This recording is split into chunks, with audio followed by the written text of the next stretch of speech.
pangalawang issue. Pangalawang issue nila. Ano daw, ito, paulit-ulit tong tanong ni Jan. Ewan ko kung nambabastos to o seryoso yung tanong niya. Si Jan, anong sabi niya paulit-ulit? Ano masasabi niyo sa sinabi ni General Parlade? Okay? Ano daw masasabi ko kay General Parlade? Simple lang o. Ito. Ayan. Wait. Ilabas mo! Sa Ito. Si Parlade, ayon dito kay Greg Gregorio ng TV5, kukunin niya yung spot ni Antonio Valdez who withdraws presidential bid. However, etong si Antonio Valdez ay supposedly KDP siya. Pero hindi po pala. Independent ang inaplayan niya. Eto. Wait ha. Wait. Ayan. Saan na yun? Ayan. Si Valdez Antonio independent. So in other words po, hindi po siya pwedeng isubstitute. Gets nyo? So ano ang purpose bakit tumakbong presidente kuno? Ibig sabihin, eto madidisqualify din siya kasi yung pinalitan niya, independent. Bawal sa COMELEC pumalit ka sa taong independent. Ang pwede mo lang palitan ay yung kapartido mo. Bakit ngayon siya pumalit sa isang independent? Para mag-ingay. Kaya siya tumakbong presidente. Alam niyang wala siyang tsansang manalo.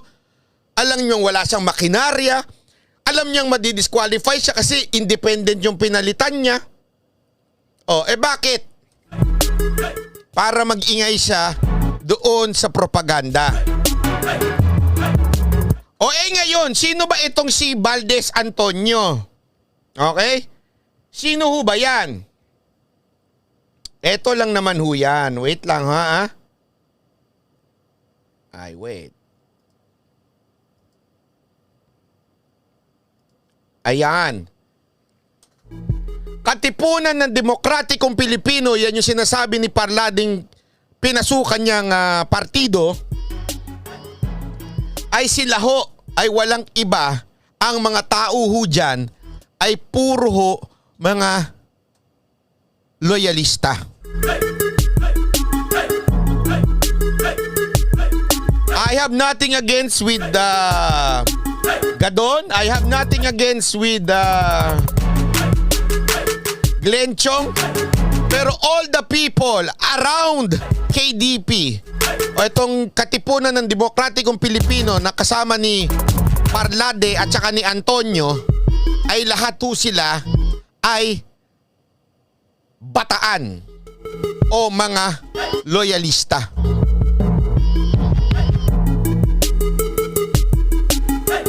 Sabi ko sa inyo, napakarumi nitong napakarumi nitong eleksyon na ito. Napakarumi nitong eleksyon na ito. Dahil nakita nila si Pangulong Duterte binanatan si Marcos noong madaling araw ng Sunday. Eto na sila, binabanatan nila si Senator Go. Cherry R. Jespersen. Bakit hindi nila binabanatan si Pangulong Duterte? They are trying to get the Duterte supporter on their camp. So sinisiraan nila ng todo-todo si Go. Ganun kalupit. Ano ho ang statement ni pangalan nito? Si Parlade.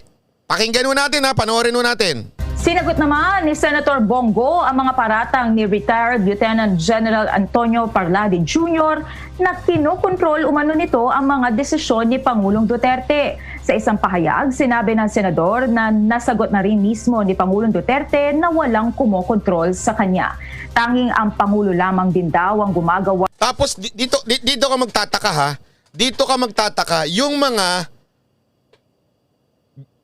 tanso na pretending to be Duterte supporter they believe more on Parlade instead of President Duterte.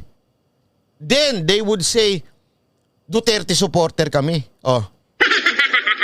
How could you say you are a Duterte supporter and yet you believe more on Parlade instead of Pangulong Duterte? Sige nga ho. Anong kalokohan ho yung nasa utak ninyo? O ganyan na ho ba talaga kayo? Tansong-tanso na? Na desisyon at tumutulong lamang umano siya bilang matagal na siyang assistant nito. Alam din umano ng mga miyembro ng AFP at PNP kung paano siya tumulong sa ilang desisyon gaya ng pagtataas ng sweldo ng uniformed personnel. Git ni Go, ayaw na niya makipagsagutan kay Parlade dahil nire-respeto umano niya ang dating opisyal. Okay? Tapos, dinawit niya pa dito sa ito ha, sandali ha. Dinawit niya pa si Pangulong Duterte, si Secretary Delpin Lorenzana sa kanyang statement. Kaya lang nga, wait lang ha, hindi ko ata nailagay eh. Sandali lang ha. Hanapin natin, medyo para in fairness naman, no, in fairness dito kay Parlade, subukan nating ipakita. Sandali ipapakita ko lang yung kanyang bakit hindi na yung kanyang wait ha. Sandali sorry po hindi ko po nailagay. Wait lang, importante ho ito. Gusto ko nating maging patas. At dahil gusto nating maging patas, kailangan ho nating ipakita yung statement ni Parlade, di ba? Ay, pansinin niyo ha. Sino ang sorry ho sa term, this is not a bad term. This is a term na ginagamit po sa media. Okay? Sino ho ang nagsasalsal ng balita na yan tungkol kay Parlade? Puro mga tanso na vlogger. O, di ba? Puro sila nagsasabi niyan. Bakit kaya? Obvious na obvious, hindi ko na kailangan ipaliwanag. Obvious na sinasalsal nila yan para wait lang ha, saan na ho ba yun? Nawala. Sorry ha. Ay. Wait lang ha. Ito. I've given a chance. Wait lang. Huwag ko kayong magagalit. Pasensya na. I am going to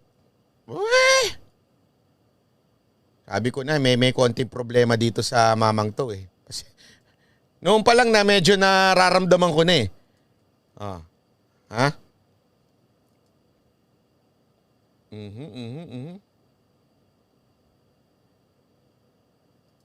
Ayan. Ayan. Wait lang. Baka mamaya kasi ibang window yung maipasok ko dito. Patay tayo dyan. Manadbay, bakit yan na pinanonood mo? Mga Joseph Morong tayo dito. Patay tayo dyan. protect the rights enshrined in our institutions of these dissenters, but definitely hindi po welcome sa atin itong mga kamatayan block na ito. Mga partido, mga terrorist fronts at mga terrorist organizations ng Communist Party of the Philippines. Sir, have you recalled? Kasi parang yung KDP po, nakalabel siya as independent sa tentative list. Although I understand sila Mr. Valdez earlier filed as a party, pero parang hindi yata na-accredit or something. No, that's an old issue. Niresolve na yan ng KDP, and that list is just tentative. Okay? NBank ang magdedetermine whether KDP will remain as an accredited party, and the fact that NBank will determine. Ano ibig sabihin nitong NBank will determine kung anong kalagayan ng KDP? Ibig sabihin, pag sinabi mong NBank, ayan na ho yung parang appeal, Court of Appeals sa COMELEC. Ibig sabihin, meron ng unang desisyon na hindi ho nakuha o natanggap itong KDP na parang party. Ibig sabihin hindi ko sinasabing denied siya, pero ito'y may problema. Kaya nga nasa NBank na nga daw yung partidong KDP. Sa madaling salita ho mga kapatid, simple lang may problema pala yung partido nyo na yan. Tapos papasok kang at magsasubstitute kang for president dyan? Anong ibig sabihin nun? There is no seriousness sa pagiging candidate mong presidente. Alam mo may problema, bakit mo papasukin? Explain ko kung bakit ha. Kasi si Senator Go, hindi nga siya sa PDP pumasok. You know why? Ang PDP ngayon ay may problema sila with Kusi faction and with Pacquiao faction. Ibig sabihin ho, may kaso silang pareho na nag-aaway ang PDP sa loob ng COMELEC. So there is a possibility, although it's a slim chance, na manalo yung kay Pacquiao na PDP. At pag nangyari yon at si Go ay nasa Kusi faction at ang nagdesisyon ng COMELEC, ang tama ay sila Pacquiao at hindi kayo. Si Go tanggal bilang candidate bilang presidente. Nakuha nyo? Ibig sabihin, since seryoso si Go na tumakbong presidente dahil inutos ni Pangulong Duterte, naghanap siya ng isang partido na talagang malinis na at tanggap na. Ano ho yun? Yung PDDS. Yun ho yung partido ni Greco Bellica. So anong kinaugnayan nun? Salamat Rock 1123. Anong kinaugnayan nun? Kung itong mama na ito ay seryoso sa pagtakbong presidente, bakit ka tatakbo doon sa alam mo may konting problema pagdating mo sa COMELEC? Simple logiko. Bakit to? Sa tingin ko, isa lang ang rason nun. Medyo meron nung kayong ibang motibo sa pagtakbo. Abay malamang ang motibo doon ay walang iba kung hindi politika. O ito, tuloy natin ha. My application, my candidacy for this morning was accepted, means that they acknowledge that this KDP, ang Katipunan ng Demokratikong Pilipino, ay isang legitimate na partido. Sir, by saying resolved, ibig sabihin tapos na, nakausap niyo na yung COMELEC Law Department, it has been finalized or under development? I was made to understand that it's the ANBank that's going to decide on this. Nakita nyo? Nakita nyo ha? Antindi. Tinanong siya nung media. So sir, are you saying it's already resolved? Dennis Valdez, salamat po. Resolved na okay na ba? Ano sagot niya? I was told na it was already in ANBank. Ibig sabihin no, meron pang problema. Kaya nga nasa ANBank eh. Doon no pag-uusapan kung tatanggapin ba o hindi. Ang linaw that there is something wrong. Pag hindi mo nakikita yan, alam mo ang tawag sa'yo? Tanso. Nagbubulag-bulagan ka. Mahirap talaga gisingin ang taong nagbubulag-bulagan. So this is, I'm pretty sure, this is all politics.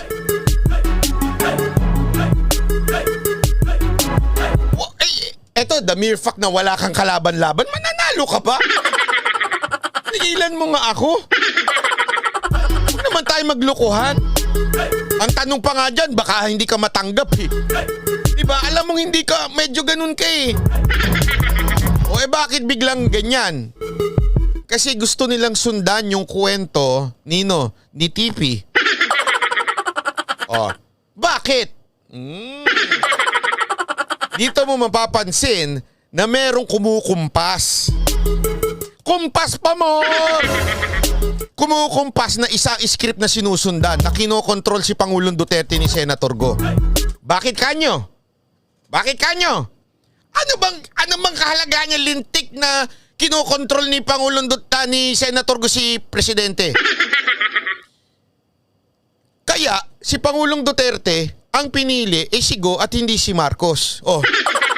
Yan ang punot dulo nitong lahat kontrol-kontrol na to. Ang punot dulo nito, alam kasi nila na si Pangulong Duterte ay kahit kailan hindi pipiliin si Marcos na presidente. Ako nagsabi? Hindi, si Pangulong Duterte. Hindi. Ang linaw niyan, si Pangulong Duterte mismo nagsabi, hindi ho ako. Oh. Eh sa inyo, sino ho nagsabi? Si TP.